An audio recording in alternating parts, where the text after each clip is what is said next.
Paano po mag-culture ng superworm? Baka may tutorial kayo, kabaro. Okay, sige. Let's G, kabaro.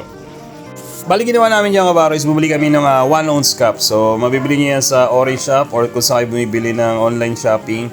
1 ounce cup, tapos gumamit kami ng panghinang, lagyan namin ng butas lahat yung ibabaw. Super liit lang, as in maliit lang na butas, kabaro, hindi kakasya yung superworm sa butas. So, yan ang mga kabaro, nakapagbutas na tayo.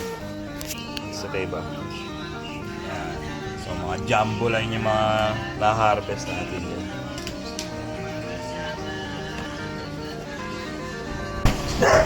Yo, what's up mga kabaro? So ito na mga kabaro, naka 3 layers lang muna tayo. Week 1.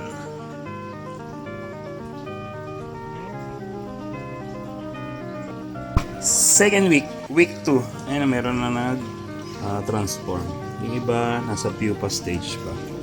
Okay, baka next week meron na medyo marami-rami na nag-transform niya mga kabaro. Okay, update ulit. Yo, so ito na ating week 3 mga kabaro. So, makikita nyo, may mga nag-transform na into beetle, merong hindi. Pero, i-out na natin to. So, yung beetle, ta-transfer na natin ron sa storage ng puro beetle. Nasa ilalim lang yung ano. Tapos, yung mga worm na okay pa, ibabalik natin ron sa mismong storage ng superworm. Papalitan natin sila ng bagong set na. Okay mga kabaro? So, sinesegregate muna namin yung mga kabaro, yung mga okay pa na worm. Yung iba parang natuyo, nag-dry sila. So, hindi na namin yung sinama. Tapos yung iba na beetle, syempre ito sa storage ng mga beetle, mga kabaro. Paano nangyayari rito? Yan. Para silang nagda-dry, tapos na-agnas yung katawan nila, tapos na-deads.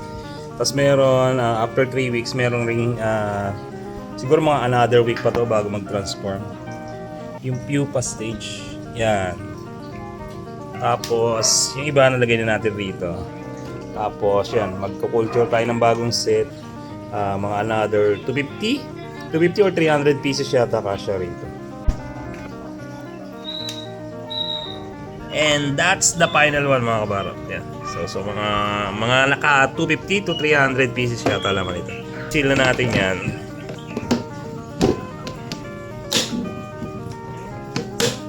Tapos, dito natin siya nilalagay sa ibabaw ng tank mga kabaro. Tapos meron tayo rito tray. Itong tray, nilalagyan natin to ng tubig. Ayan, may tubig.